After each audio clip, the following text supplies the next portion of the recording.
छत्तीसगढ़ की राजधानी रायपुर में बुधवार को मुख्यमंत्री विष्णुदेव साय की अध्यक्षता में मंत्री परिषद की एक महत्वपूर्ण बैठक आयोजित की गई। मुख्यमंत्री निवास पर आयोजित इस बैठक में कैबिनेट के तमाम मंत्री मौजूद रहे। बैठक में प्रदेश के विकास कार्यों, किसानों से जुड़ी योजनाओं और आगामी बजट सत्र की तैयारियों को लेकर विस्तार से चर्चा की गई। मुख्यमंत्री ने विभागीय मंत्रियों को समय सीमा के भीतर जन कल्याणकारी योजनाओं को धरातल पर उतारने के निर्देश भी दिए।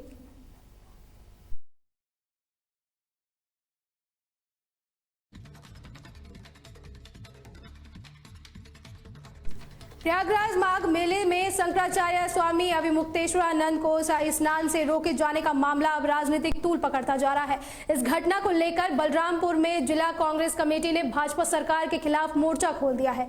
जिला अध्यक्ष हरिहर प्रसाद यादव ने एक प्रेस वार्ता आयोजित कर इस कार्रवाई की कड़े शब्दों में निंदा की। उन्होंने सीधे तौर पर भाजपा पर हमला बोलते हुए कहा कि खुद को हिंदुत्व का पैरोकार बताने वाली सरकार की ये कार्रवाई उनकी हिंदू विरोध मानसिकता को उजागर करती है। में स्नान करने अभिमुक्तेश्वरानंद शंकराचार्य जी अपने सहयोगी साथियों के साथ जा रहे थे।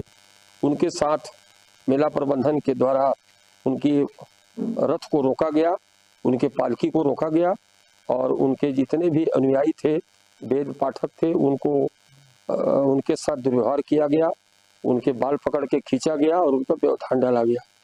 उसी के विरोध में स्वामी अभिमुक्तेश्वरानंद शंकराचार्य जी अनशन पर बैठे हुए हैं। 36 घंटा हो गया उनको अनशन पर बैठे हुए। मेला प्रबंधन के द्वारा कोई उनको मनाने की कोशिश नहीं की जा रही है। हम लोगों का मांग है कि मेला प्रबंधन जाए, माफ़ी मांगे और उनका उपवास तोड़वाए और उनको बाइज्जत ससम्मान स्नान करवाए। इस तरह उस दिन स्वामी शंकराचार्य जी जब अपने पालकी में जा रहे थे तो वहाँ के मेला प्रबंधन के द्वारा उनको रोककर उनके अनुयायियों को मारा गया, पीटा गया, उनके बाल पकड़ के खींचा गया। जबकि आज तक मुगल काल हो, अंग्रेजों का समय रहा हो, कभी भी किसी संत के रथ को रोका नहीं गया, स्नान से रोका नहीं। वहीं छत्तीसगढ़ के दुर्ग में करोड़ों रुपए के कथित धान घोटाले को लेकर कांग्रेस कार्यकर्ताओं ने प्रदेश सरकार के खिलाफ मोर्चा खोल दिया है। सरकार के उस बयान पर जिसमें धान को चूहा खाने की बात कही गई थी, कांग्रेस ने बेहद अनोखे अंदाज में विरोध जताया। सैकड़ों की संख्या में कार्यकर्ताओं ने राजीव भवन से बैंड बाजे के साथ चूहों की बारात निकाली। प्रदर्शन के दौरान कांग्रेसियों ने पुलिस की बैरिकेडिंग तोड़कर जिला मुख्यालय की ओर मार्च किया, जिससे मौके पर तैनात भारी पुलिस बल के साथ उनकी तीखी झड़प भी हुई।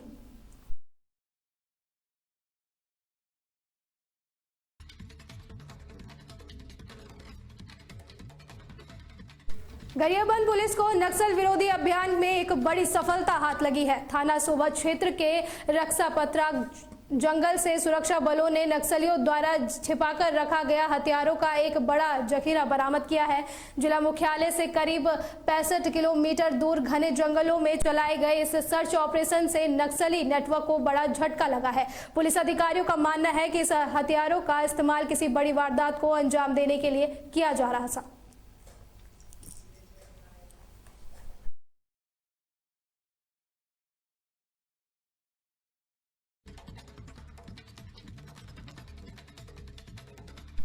दतिया में स्वास्थ्य विभाग के मुखिया और एक महिला सामुदायिक स्वास्थ्य अधिकारी के बीच विवाद का मामला गर्माता जा रहा है।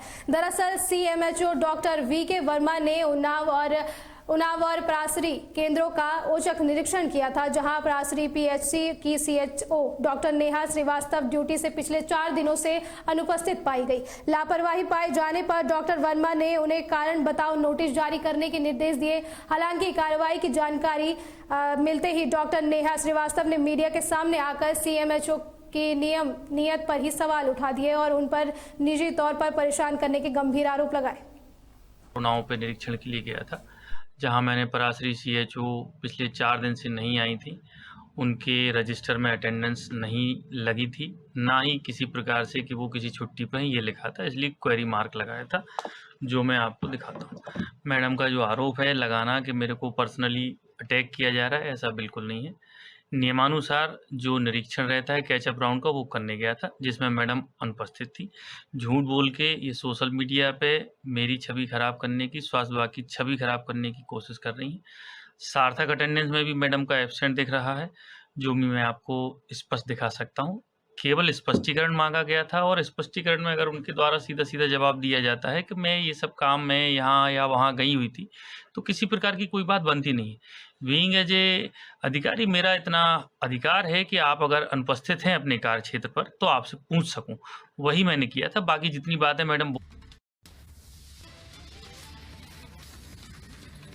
ग्वालियर रेलवे स्टेशन के पास उस वक्त हड़कंप मच गया जब एक युवक जान देने की नीयत से अचानक रेलवे ट्रैक पर लेट गया, लेकिन ड्यूटी पर तैनात जीआरपी के जवानों ने बिना वक्त गवाए युवक को ट्रेन आने से पहले ही ट्रैक से खींचकर सुरक्षित बाहर निकाल लिया। जीआरपी की इस तत्परता ने न केवल एक बड़ी अनहोनी को टाल दिया बल्कि खाकी की एक बड़ी मिसाल पेश की है।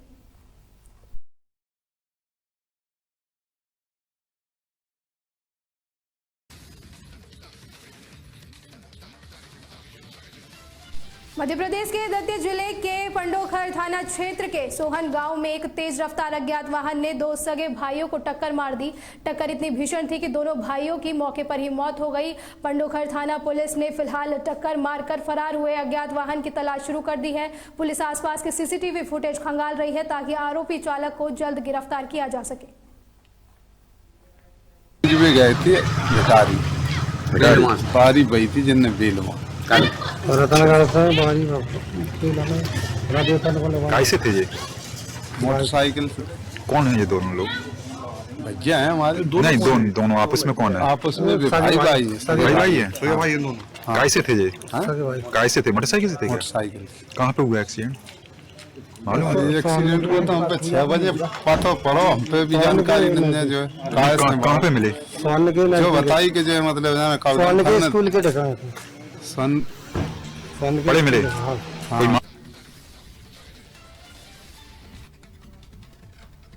मध्य प्रदेश और छत्तीसगढ़ की अहम खबरों में फिलहाल के लिए इतना ही। आप बने रहे तहलका डिजिटल के साथ। नमस्कार।